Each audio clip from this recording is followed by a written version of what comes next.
The heat of the southern evening hung heavy over the cracked sidewalks of Baton Rouge, Louisiana. Mosquitoes buzzed lazily through the orange air, and somewhere in the distance, a siren wailed like a warning that no one ever listened to. Here, racism didn't scream, it whispered, slithered, and smiled with a badge. Officer Anthony Myers gripped the wheel of his patrol car like it was the neck of something he hated. His face was expressionless, but his eyes scanned the streets with hunger, a predator searching not for crime, but for color. "Let's see who doesn't belong tonight," he muttered, his voice low and soaked in venom. At that moment, he saw him.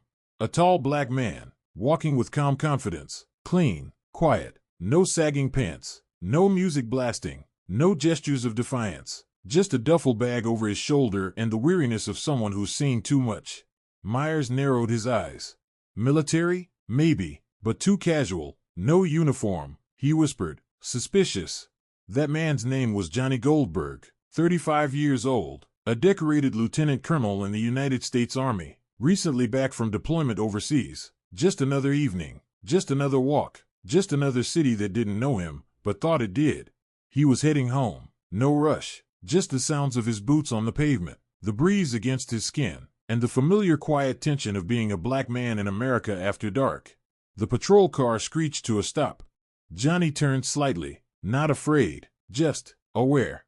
"Hey, you, stop right there," Myers barked as he stepped out, already wrapping his hand around the handle of his baton. Johnny raised an eyebrow. "Is there a problem, officer?" Myers smirked. "There will be if you don't keep your hands where I can see him." "What's the charge?" "You look out of place." Johnny's jaw tightened, but his voice remained calm. "I just got off work. I serve this country."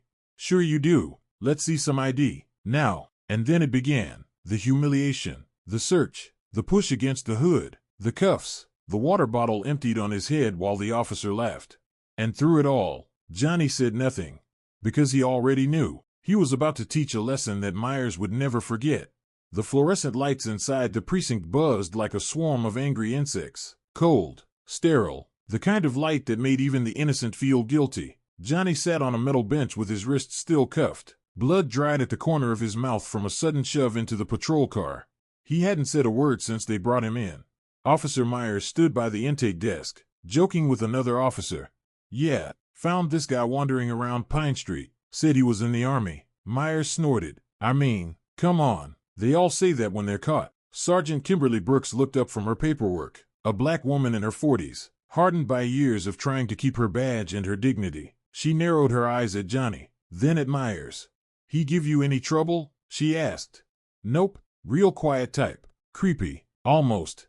Brooks stood and walked slowly toward the bench. She knelt in front of Johnny. "Name?" she asked softly. He looked at her. His eyes were tired, but not weak, calm, but sharp. "Johnny Goldberg." She froze. Her breath caught for just a moment. "You military?" He didn't nod, didn't flinch, just slowly spoke. "Lieutenant Colonel, 22nd Infantry Division, ID, in my wallet. You'll find it in evidence, assuming your boy there didn't throw it out." Brooks stood up like a jolt of lightning had passed through her. "Get me his wallet," she barked. "Now." Myers blinked. "What? He's messing with you, Kim. Don't fall for it." Brooks turned. "I said now." Minutes passed. The room fell still. No laughter, no paperwork, just tension. A young officer, fresh-faced, nervous, came in with the wallet and handed it to Brooks. She opened it, read the military ID, and froze. The room spun a little. Her skin went cold. "Oh my God." Her voice cracked. She turned to Myers. "You idiot." "What? He's just another thug." "No," she whispered. "You arrested a decorated officer, a goddamn lieutenant colonel. You assaulted a soldier." Myers' face slowly began to collapse. His smirk faded. He took a step back. "Wait. I didn't know. You didn't care to know." Johnny finally spoke again. "I gave you a chance to ask. You chose to humiliate me instead." Another officer, Captain Donnelly, a white man in his 50s with a stiff spine and tired eyes, entered the room. "What's going on?" Brooks handed him the ID. His hands trembled as he read it. "Get internal affairs, now, and find a medic." "Sir, he didn't complain of injuries. He's bleeding, he's bruised, and he's our guest now." "That's an order." Johnny sat still. He said nothing. But something in his eyes shifted. A small flame began to grow behind them. Not anger. Justice. Cold and deliberate. He wasn't finished. Not even close. Before we continue, let's pause for just a moment. Tell us in the comments, where are you listening from? Have you ever experienced or witnessed something like this? We'd love to hear your story. And don't forget to follow us so you don't miss what happens next. We continue. The next morning, the city woke to a storm that had nothing to do with the weather. The footage had leaked. Someone, no one ever claimed it, had taken a security copy from the station and uploaded it online. Within hours, the video of Officer Myers arresting and shoving a black man, who turned out to be a high-ranking military officer, exploded across social media like wildfire. The angle was grainy but clear, Myers laughing, calling Johnny a boy as he pushed him into the back of the squad car. The racial slurs weren't even masked. He'd said them as if they were part of the uniform. By noon, the clip had already hit 1 million views. By sundown, news vans lined up outside the precinct. Inside, chaos. Sergeant Brooks was on her second black coffee and third emergency call when Internal Affairs finally walked in, not one, but 4 agents, led by Agent Marcella Grant, a sharp-eyed woman with a reputation for breaking corrupt cops like dry twigs. She didn't smile, didn't sit, just stood in front of Captain Donnelly's desk, tossing a folder onto it. "We have a problem." "No kidding," Donnelly muttered, rubbing his temples. "He's pressing charges, and he has every right to. He's not just a soldier, he's got 2 Bronze Stars, multiple combat tours, and his record is spotless." Brooks added, "He also gave us a list of every racial incident he's ever had with law enforcement. Some of them are ours." A long silence filled the room. Meanwhile, Johnny Goldberg sat in a private office at the back of the precinct, no longer in cuffs, no longer silent. 2 lawyers sat beside him, 1 military, 1 civilian. A third chair was empty, left for the representative from the Department of Justice, who was en route. His military uniform had been brought to him, crisp, clean, adorned with medals. He sat with his hands folded on the table, not in anger, but in poise. Myers? He was locked in a small room down the hall, sweating bullets. He still hadn't fully grasped the depth of what he'd done. To him, it had just been another patrol, another street check. He was raised in a system that whispered in his ear, "You're the authority, they're the threat." But that lie was unraveling now, in front of the world. Outside, protesters had already begun to gather. Signs, chants, faces of all colors demanding accountability, not just for Johnny, but for every name like his. One name echoed loudest. "Say his rank." "Lieutenant Colonel Johnny Goldberg." A black man in uniform, humiliated. A white officer with a badge, exposed. And a nation watching. Justice wasn't a whisper anymore. It was a roar. The air was thick, not with humidity, but with rage. By the second night, the streets around the precinct were packed. Young and old, black, Latino, white, native. Their chants were hoarse, their signs torn from wind and time, but their purpose stood unshaken. Across the barricade stood lines of riot police, helmets, shields, batons, silent. Inside the precinct, Captain Donnelly had all but lost control. The mayor had called twice, once to yell, and again to beg. The governor's office sent a formal request for de-escalation, but nothing could stop what had begun. Johnny Goldberg's name had ignited something older, deeper than any press conference could contain. Meanwhile, Johnny was offered a hotel room under federal protection. He declined. "I'm not hiding," he said flatly, eyes locked on the DOJ attorney. "I didn't serve overseas for 15 years just to flinch at a coward in a uniform." That line? It went viral in under an hour. News anchors repeated it, memes spread, even veterans reposted it, some in tears, remembering their own humiliations after coming home in uniform, only to be treated as criminals in the streets of their own country. Back at the station, Officer Myers sat alone in a detention room, facing a mirror he now knew was one way. He had been stripped of badge, gun, and dignity. His name was everywhere. His family had gone silent. Not a single fellow officer came to check on him. He wasn't just a disgrace. He was radioactive. And still, he didn't understand. In his version of the story, it had been a routine stop, suspicious behavior, failure to identify, aggressive tone, the same lines racists had used for decades to veil abuse in a blanket of procedure. But there were no blankets left. And the cold truth was coming for him. That night, the protests swelled beyond the station. They reached the mayor's mansion. They marched down Main Street, stopping traffic for miles.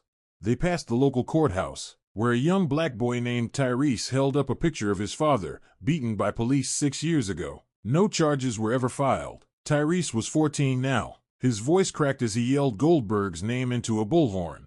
On the steps of City Hall, a woman collapsed in sobs. They beat my brother like that too, and the cameras kept rolling. Back in his uniform, Johnny Goldberg stood on a rooftop with DOJ agents watching the crowd from afar, his jaw clenched. These aren't just protests anymore, Agent Marcella Grant said beside him. No, Johnny replied. This is a trial, and the whole damn country is the jury. Down below, someone lit a candle, then another, and another. The flames caught the wind like a message passed from hand to hand, generation to generation. A trial had begun, and this time, the people would not be silent. The city no longer slept. By dawn, 3 different networks had set up live streams across from the precinct. Helicopters circled. Federal agents watched the crowd with faces of stone, while local officials scrambled to salvage their crumbling image. But power never admits weakness easily. Behind locked doors and polished oak tables, the real war began. Inside a quiet D.C. office with blackout windows, a group of men and women in suits reviewed footage that had already been played. Across every television in America, Officer Anthony Myers dumping water on a black man's head, mocking him, then attempting to justify the arrest with shaky hands and a dry mouth. General Lorraine Cartwright, a no-nonsense woman in her 60s with deep-set eyes and a row of medals, leaned back in her chair and said, "That man he humiliated? That's a decorated field officer, Purple Heart, 2 tours in Afghanistan, commendation from the Secretary of Defense." Silence. Then someone from the Justice Department muttered, "We need to get ahead of this, control the narrative." But Cartwright only scoffed. Control the what? The streets are already talking louder than your press releases. Another voice, deeper and more cynical, "Fine. Then bury the officer. Use him as a scapegoat. We protect the system, not individuals." Meanwhile, Johnny Goldberg was summoned to a discreet military building. No reporters, no protests, only silence and rank. He entered a room where 4 senior officers waited, 3 men and 1 woman, uniforms sharp, faces unreadable. The man in the center, a 3-star general, stood slowly. "We want you to consider retracting your public statements," he began. "You're becoming a symbol, Johnny, and symbols, they burn fast." Johnny didn't blink. "You want me to walk back what I lived through? We want to protect your career. The Army doesn't need a political martyr." "You mean you don't?" A pause, a shift in tone. "We're offering promotion, full colonel, early." Johnny looked each of them in the eye. "You're not promoting me. You're trying to pay me to shut up." The silence that followed was the loudest he'd ever heard. Back outside, the protests evolved. Not just anger, strategy. Community leaders set up stations, food, water, medical tents. Legal observers walked the perimeter. Lawyers offered cards and advice to every teenager stopped by the police. Something bigger was forming. And within the police department itself, cracks began to show. Officer Ramirez, a young Latino with barely 2 years on the force, was seen removing his badge and walking away. "I didn't sign up to defend monsters," he told a reporter off camera. A black sergeant, 1 year from retirement, requested early resignation. Even those who stayed grew quiet. The silence inside the precinct was no longer from discipline. It was shame. And upstairs, in a small interrogation room, Anthony Myers sat handcuffed, sweaty, and alone. He stared at the floor as footsteps echoed in the hallway. The door opened, and for the first time in hours, he looked up. Johnny Goldberg entered the room, not in uniform, not with press, not with cameras, just him. Myers shrank in his chair. Johnny sat down across from him, hands folded. "I'm not here for revenge," he said slowly. Myers flinched. "Then what do you want?" Johnny leaned forward. "I want you to say it, out loud. Say why you stopped me. Say what you really saw when you looked at me." A long pause. Myers' lips quivered. He couldn't speak. Johnny stood. "Then you'll stay here until you can," and he walked out. Pressure, it turned out, came from all directions. But only one side was telling the truth. And the truth, once spoken, does not go quietly back into the shadows. The morning after the interview, Johnny didn't sleep. He couldn't. The weight of what was happening, the lives that had been upended, the truths that had come to light, pressed on him like an iron vice. It wasn't just about what had happened to him anymore. It was about what was happening to every person who looked like him, who felt the invisible hand of the system squeezing tighter every day. He sat at the kitchen table, staring at the phone that had been buzzing with messages all night long, calls from his mother, his old military buddies, his commanding officers, and then, the message that had changed everything. A text from a government official: "We know you've been contacted by reporters. Do not speak to anyone else." That was the warning. He understood what it meant. The next day, the weight grew heavier. A federal investigation was launched into Officer Anthony Myers, and although the department had already started throwing him under the bus, it became clear that this was no longer just a local issue. It was becoming a national crisis, and at the center of it all was Johnny Goldberg, the man who had dared to stand up to the system. The phone rang again. This time, it wasn't an invitation for a peaceful resolution. It was a threat. "Mr. Goldberg," the voice said, cold and menacing, "you have no idea what you're dealing with." Johnny sat still for a long moment, the words hanging in the air, vibrating with the promise of danger. The voice continued, "We will make sure you never see your promotion. We'll ruin your career. Do you think you're untouchable just because you're wearing a uniform? There's always a way to silence people like you." Johnny didn't respond immediately. He knew the game. The system wasn't interested in justice, it was interested in control. "Who are you?" Johnny asked quietly.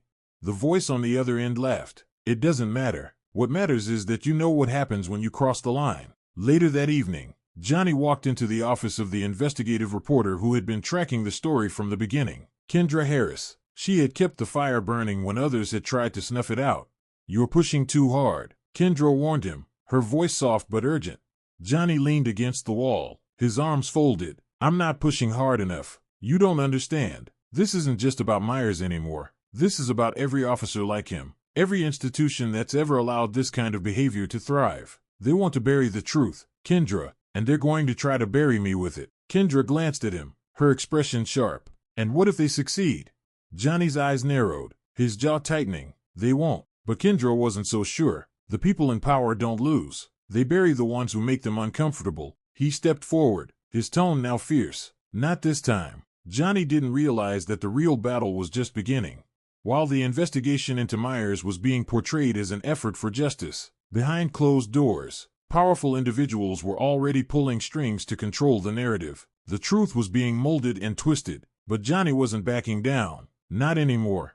In the shadows, a secret meeting took place. High-ranking government officials sat in a dimly lit room, their faces hidden in the shadows. They were well aware of the storm brewing around Johnny, and they had already decided what needed to be done.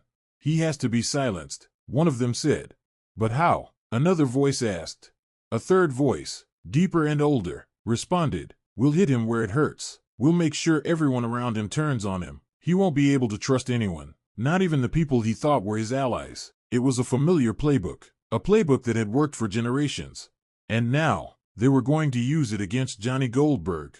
The following week, Johnny's life was turned upside down once again. He was called into a meeting with the same general who had offered him a promotion in exchange for silence. But this time, there were no pleasantries. "Lieutenant Colonel Goldberg," the general began, his voice measured and calm, but with an edge that cut through the room. "We've received reports from several of your colleagues. They've expressed concerns about your ability to serve as an officer in the Army after your actions."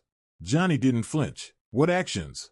The general's eyes narrowed. "You've made a public spectacle of yourself. You've endangered the Army's reputation, and you've brought unnecessary attention to something that should have been handled privately." "Handled privately?" Johnny repeated, his voice rising. "You mean covered up?" There was a pause. The general's lips tightened. "We're offering you a way out, Colonel, a quiet resignation. No press, no fuss, just walk away."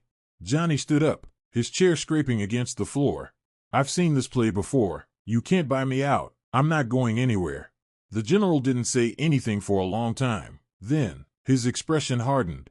"You will," he said coldly. "You will, or we'll make sure you never wear that uniform again."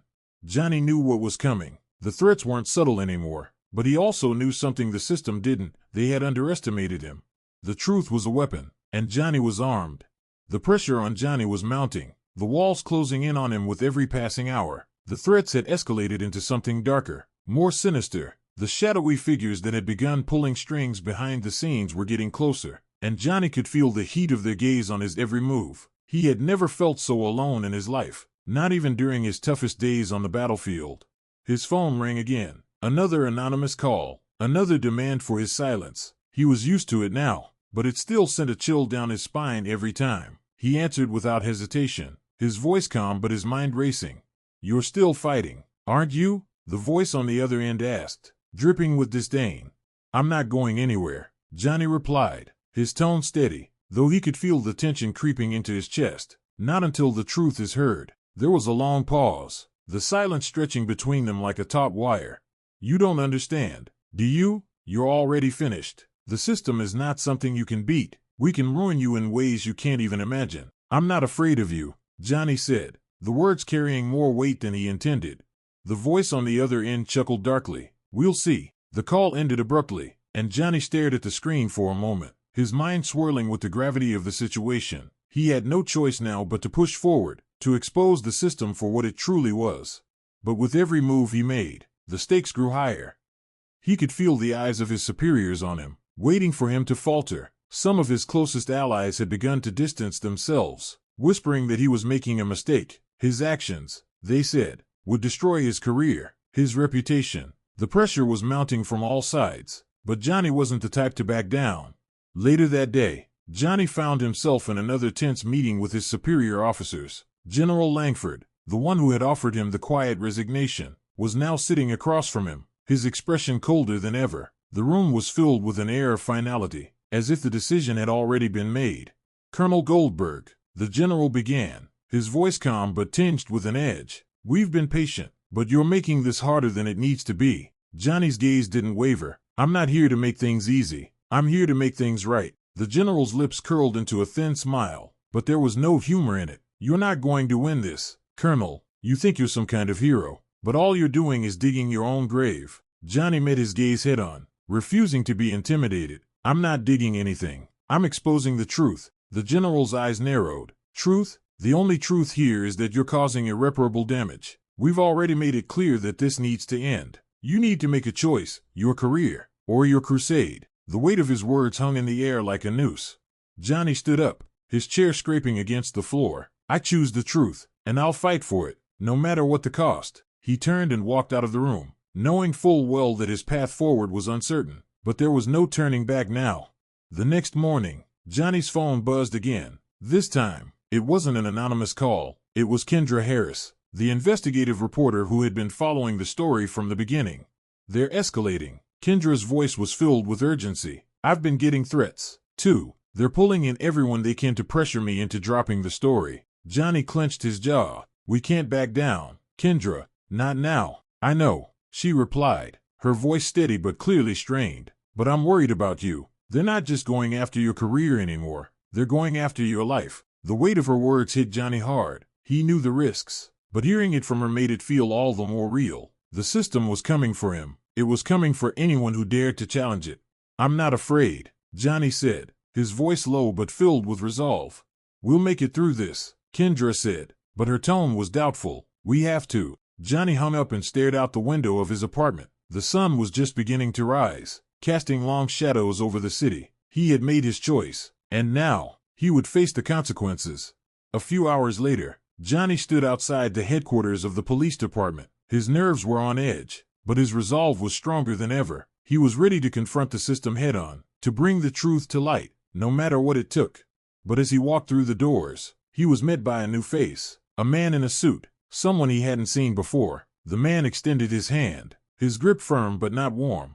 "Colonel Goldberg," the man said, his voice smooth and calculating. "I'm here to offer you a solution." Johnny raised an eyebrow. "A solution?" The man nodded. "Yes, you can walk away from this, quietly. No media, no investigation. You just disappear. No harm done." Johnny stared at him, unblinking. "I'm not interested in disappearing." The man's smile didn't falter, but his eyes hardened. "I think you'll reconsider when you realize what we can do." Johnny stood his ground. "I already know what you can do, but it won't be enough." As Johnny walked away from the police headquarters, he knew that his fight was far from over. The system was vast, and its reach was long, but he had something they couldn't take from him, the truth. And as long as he had that, he would never back down. Stop here for a brief pause. We'd love to hear from you in the comments. Where are you listening from? Has anything similar ever happened to you? Don't forget to subscribe. We continue. Johnny had made his choice. There was no going back now. The city around him felt different, as though it had been holding its breath, waiting for something to happen. The air was thick with tension, the hum of the streets louder than it had ever been before. The reality of his decisions was crashing down on him, but he stood tall, unwavering. His mission, his fight for justice, had become something far bigger than just himself. He had exposed the corruption in the department, the racism that ran deep in the veins of the police force, and the sinister network that had been in place for years. But now, the consequences were real. The system wasn't going to let him get away with it. They would come for him, and Johnny knew it. He could feel the noose tightening, the walls closing in.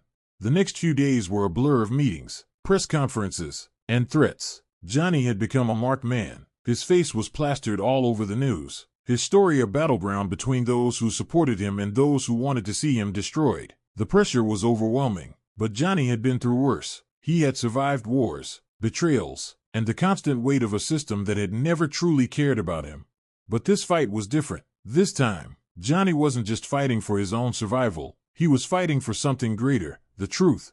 One evening, as Johnny sat in his dimly lit apartment, staring at the evidence he had gathered over the past weeks, his phone buzzed. It was a text message from Kendra.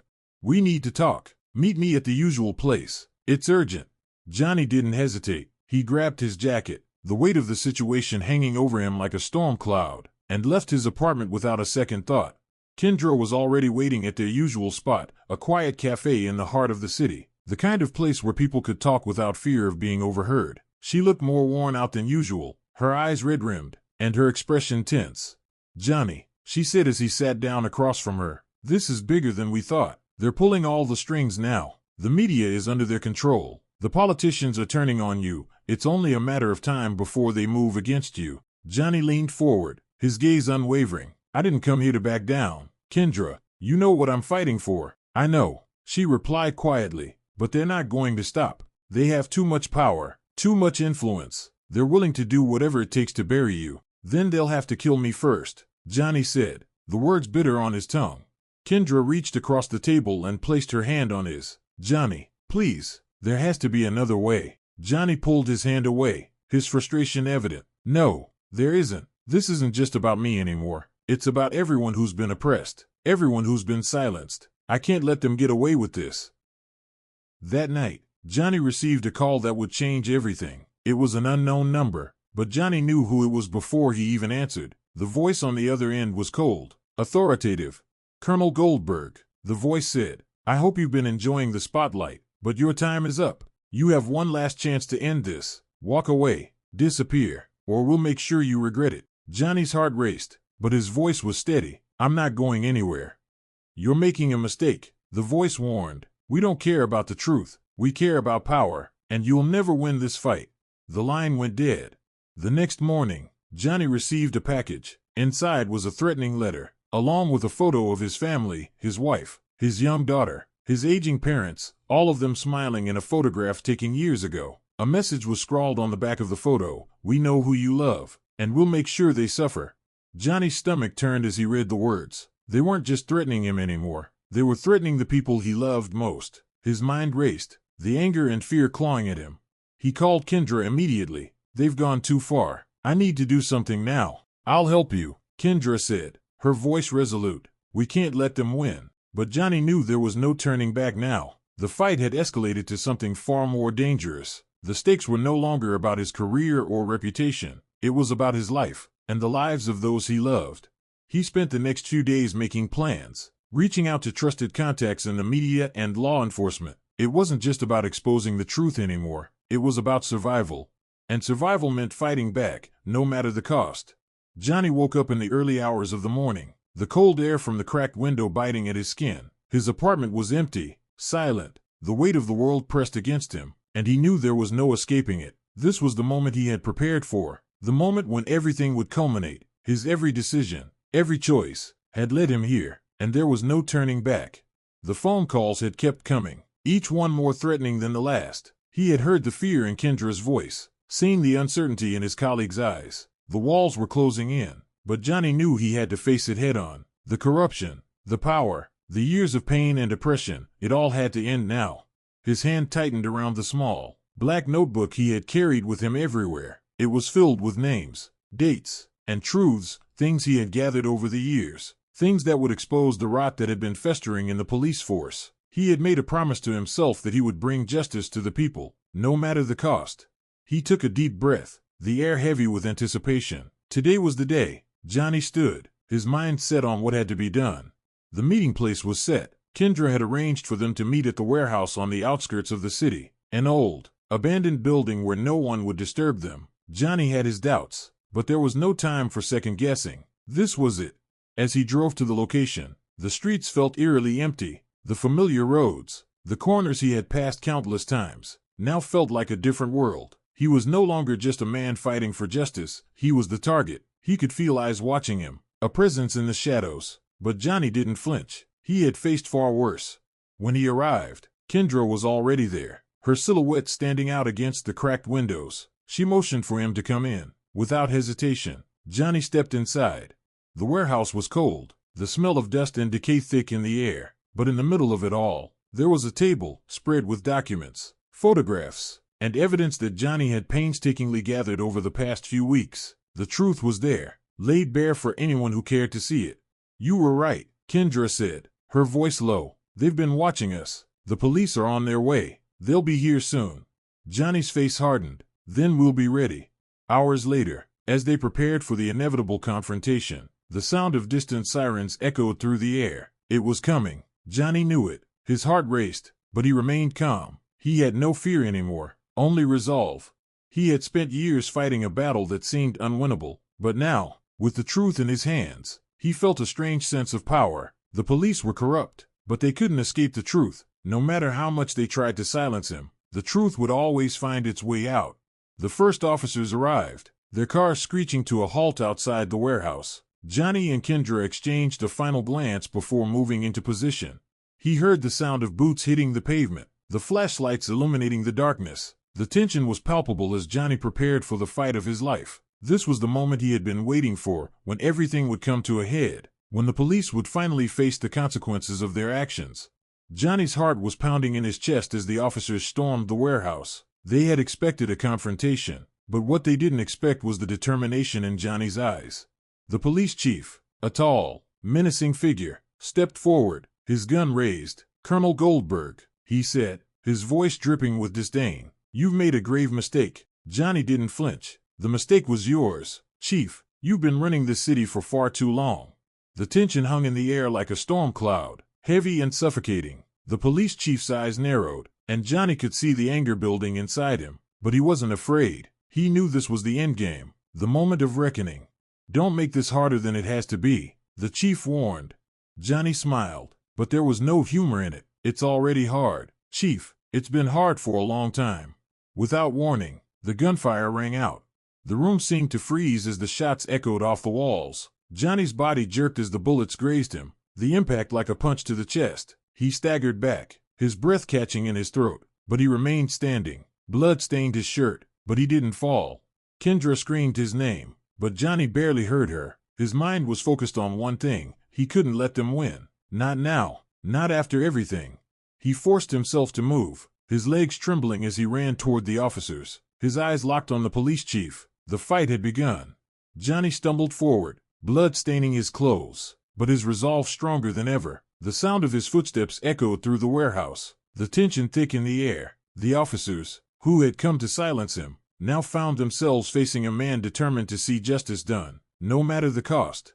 As Johnny pushed through the pain, his vision blurred from the blood loss, but he could still see the menacing figure of the police chief in the distance, standing by a stack of crates. The chief's gun was still raised, his face twisted with a mixture of anger and disbelief. He hadn't expected this. He had underestimated Johnny. "You don't have to do this," the police chief said, his voice shaking slightly. "Just surrender. This won't end well for you." Johnny wiped the blood from his lips, his hand shaking but steady. "It's already ended for you. For all of you," he said, his voice low but firm. The police chief took a step forward, his eyes filled with malice. "You have no idea who you're messing with. Goldberg, you think this ends here? You think you can bring us down?" Johnny shook his head, a bitter smile tugging at the corner of his mouth. "I'm not bringing you down, Chief. I'm exposing you, and the world will see who you really are." Before the chief could respond, Johnny lunged forward, using every ounce of strength left in him. The battle had been long, but this was the final moment, the final reckoning. The sound of gunfire rang through the room once more, the noise deafening. Johnny's body lurched as a bullet hit him in the shoulder, but he didn't stop. He couldn't. He wasn't fighting for himself anymore. He was fighting for the truth, for the countless lives ruined by the corrupt police force. With a final push, Johnny tackled the chief to the ground, the gun flying from his hand. They grappled on the cold, hard floor, the sound of fists meeting flesh echoing through the warehouse. The chief struggled, but Johnny was relentless, his every movement fueled by years of pain and injustice. "I won't let you win," Johnny growled, his voice hoarse. The chief tried to break free, but Johnny had the upper hand now. The years of oppression, the years of violence, all came down to this. Johnny's hands tightened around the chief's throat, his grip unyielding. "You'll never hurt anyone again," Johnny said, his voice barely above a whisper, and with one final, crushing squeeze, the chief stopped struggling. His body went limp in Johnny's arms. Johnny sat back, breathing heavily, the weight of the moment sinking in. He had done it. The police chief, the man who had been the embodiment of everything wrong with the system, was no longer a threat. But Johnny didn't feel victory. He didn't feel relief. The battle was won, but the war was far from over. The sound of approaching sirens filled the air, but Johnny didn't flinch. He knew what was coming next. The truth was out. The corruption had been exposed. There was no going back now. As the officers rushed in, they saw the chief lying motionless on the floor. Johnny stood, his body battered and bruised but resolute. The truth was in his hands, and no one could take that away from him. He looked at Kendra, who was standing behind him, her face pale but filled with a mix of relief and sadness. The truth had been revealed, but at what cost? Johnny took one last look at the man he had just defeated, the man who had represented everything he had fought against. He walked away, the sound of his footsteps echoing in the empty warehouse, a symbol of the struggle that had finally come to an end. But Johnny knew the fight wasn't over. It would never be over. The system had been broken, but the journey to rebuild it had just begun.